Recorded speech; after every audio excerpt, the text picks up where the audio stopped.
Ready or not, coalition forces are handing over the lead security role here in Afghanistan to Afghan forces.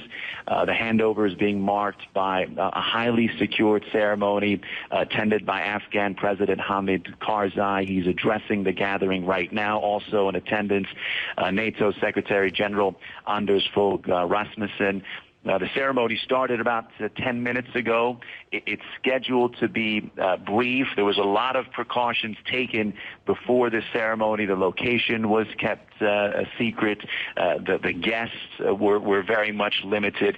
This handover is a process that started 2 years ago. Coalition forces gradually handing over, transferring districts to Afghan security forces. They started with the safe ones back in 2011. Where there were not many attacks.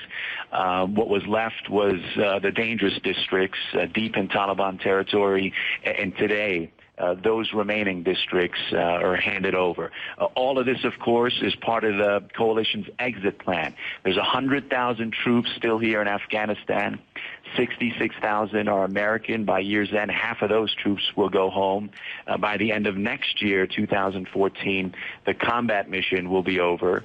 And if Afghan government officials, if the Afghan government approves it, there will be some coalition troops here for training and support.